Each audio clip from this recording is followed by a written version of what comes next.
Mesdames et messieurs, je m'apprête à être mature. Bienvenue en bas. Bienvenue en bas. Du haut de cette tour de bois, le vieil enfant toise de la foule, et elle, en contrebas, retient son souffle. 20 mètres. 20 mètres de planches et de branches entremêlées les unes aux autres. Étrange rencontre entre un hérisson géant et une cabane d'enfants. La vision terrifiante de cette structure nous rappelle, à s'y méprendre, ces folles maquettes confectionnées dans une cave obscure par des étudiants en architecture sous extasie. Pourtant, elle émerge et se maintient au-dessus de la canopée triomphale, aspergée par la lumière d'un soleil tropical. Bienvenue en bas. C'est probablement ce que Toani entendra une fois sa course achevée. Face à son destin, celui qui s'apprête à sauter est presque nu. Ses chevilles sont enlacées dans l'étreinte prétendument rassurante d'une liane confectionnée la veille dans la forêt. Et personne ne remarquera que seul son phallus est modestement dissimulé par la coque végétale d'une calebasse pénis, fameuse courge servant de sous-vêtement au mâle papou. Son unique armure, le courage, et il lui en faut. Car Toani s'apprête à rentrer dans l'âge adulte comme un piano s'écrase sur un passant. Du haut de ses 20 ans, 20 mètres de chute le séparent, lui, de la reconnaissance de sa maturité. La liane le stoppera à quelques centimètres du sol, ou pas. Il inspire une grande bouffée d'air, et il clôt ses paupières.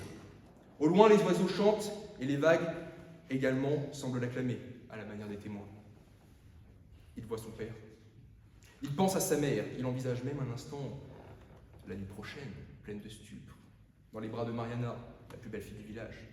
Alors, faisant fi de son vertige, ses pieds le projettent vers l'inconnu, défiant du regard, pour les brèves secondes à venir, la mort comme l'éternité. Il plonge dans le vide à la manière d'un beau manodou. Et telle la crevette conservée en barquette, le sauteur se rétractera sur lui-même au tout dernier moment. Le sol s'approche à grands pas. 3, 2, 1. C'est l'éclat. Il est tombé. Et comme il respire toujours, la foule le soulève et le porte en héros.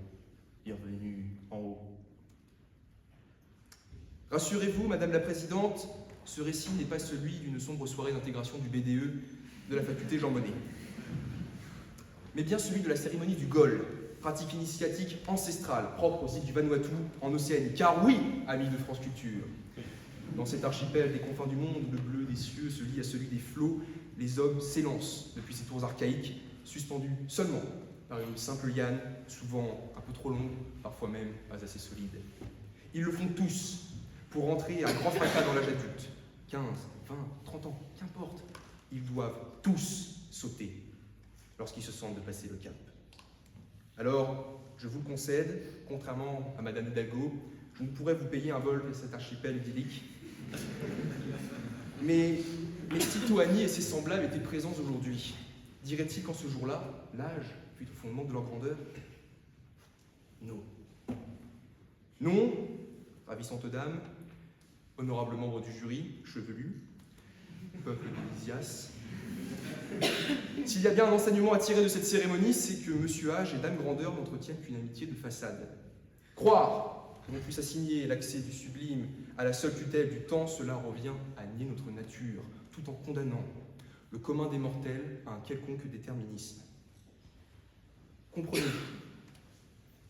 nous avons finalement devant nous une affaire bien complexe. Monsieur Âge s'avère parfois être le sage compagnon de Dame Grandeur. Il faut le reconnaître.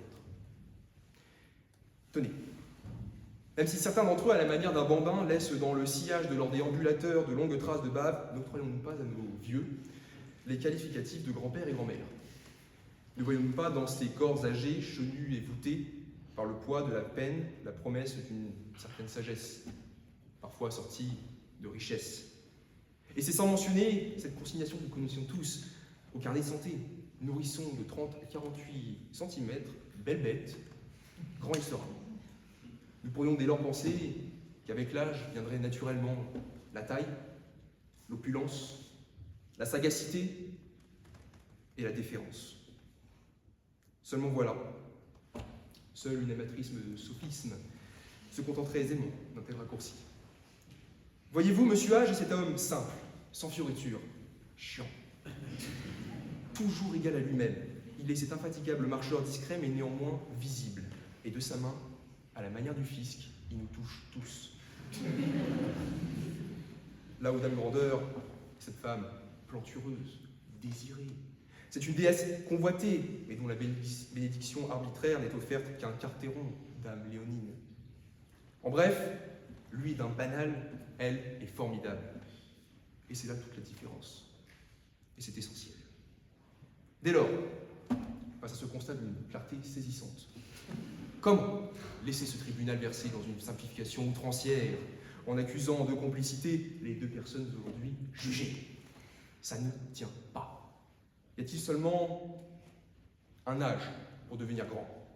La polysémie des termes de la question nous force à envisager ici plusieurs dimensions. Tout d'abord, le temps passant, finissons-nous tous par grandir physiquement? Chère contradictrice, vous ne voudriez pas poser cette question aux personnes atteintes de nanisme. Car on associe machinalement la hauteur de taille au fait d'être grand. Mais combien de petits gosses deviennent de grands adultes avant l'heure? Il n'y a pas plus de 2 siècles, nos jeunes ancêtres représentaient encore 15 à 20% de la main-d'œuvre des usines. Et aujourd'hui, hélas, dans le monde, on voit toujours défiler ces images infernales de gamins tenant des fusils ou des pelles.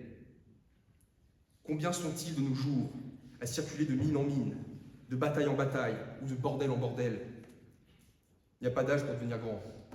Parce que pour certains, et de trop nombreux malheureux, hélas, le temps de grandir est un luxe qui s'écrase devant les impératifs cruels de la vie. Et j'en entends encore penser ici qu'il suffit de passer la majorité pour s'élancer vers les hauteurs de la maturité. Depuis près de 5 décennies, en France, on devient adulte en enjambant simplement la barrière des 18 ans. Passe ton bac, mon fils, tu deviendras grand. Mais de là, on va faire des adultes, vraiment? Certains, à cet âge-là, ont une hygiène encore de gorée et les facultés cognitives d'une poignée de porte. Puis, je ne vous souhaite pas vous inquiéter, cher jury, mais viendra un jour que j'espère lointain où chacun d'entre vous portera à nouveau une couche dans un EHPAD miteux du Limousin. Grandir pour finalement redevenir.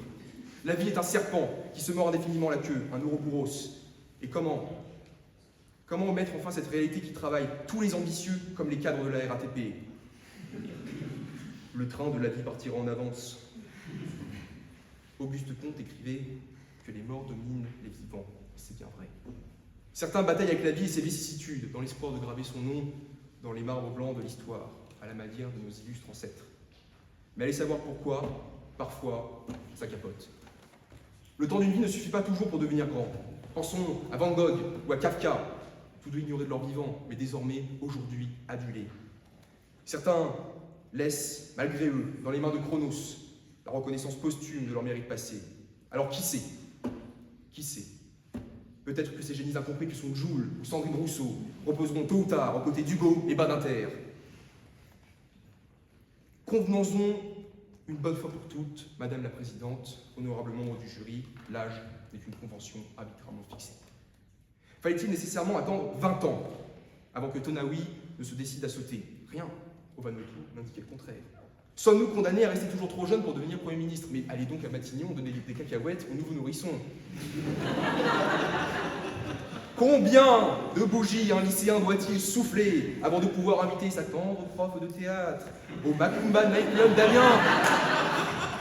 Il est absurde de croire que la seule patience suffit à ouvrir les portes de la gloire, car en réalité, Madame la contradictrice, ce n'est pas l'âge qui fait la grandeur, mais bien les circonstances. Mesdames et messieurs, une fois n'est pas coutume, attachez vos ceintures, Nietzsche rentre en lice. Il a suffi à ce génie de la philosophie de prononcer cette injonction digne d'un coach en développement personnel: deviens qui tu es. En disant cela, il condamne à mort la patience, ce frein à la réalisation du surhomme qui sommeille en chacun d'entre nous. Car celui qui attend le passage du temps pour élever sa stature est assurément un naïf de l'espoir. Et l'espoir, c'est une vertu d'esclave. Alors, si au crépuscule de vos jours, la faucheuse vous proposait de revivre à l'infini votre vie, que choisirez-vous? Le réconfort du néant ou l'éternel recommencement. Vivez dès lors, mes enfants, chaque instant, de telle sorte que vous puissiez les revivre indéfiniment, sans ciller. Car l'histoire de notre monde est le geste des êtres exceptionnels, dont la pensée et les actions dominent la fortune des hommes. Et je prendrai à titre d'exemple le plus grand de ces monuments. Il n'avait rien pour lui. Il avait une haleine de putois crevé. Il n'était pas plus aux trois pommes et surtout, au grand surtout, il était corse. Napoléon Bonaparte. Mais lui n'a pas tendu son jubilé pour écrire l'histoire. Alors que l'Europe titille la jeune République, le plus illustre des Français, franchit les Alpes et inflige Manu Militari, une première déculottée au Coalisée, il impose sa paix à la première coalition, à seulement 28 ans. Il n'y a pas d'âge pour devenir grand. Il y a seulement des rendez-vous avec l'histoire qu'il ne faut pas manquer. Dès ce soir, lorsque vous câlinerez votre moitié, Madame la Présidente, avant de rejoindre Morphée, pensez donc à Napoléon.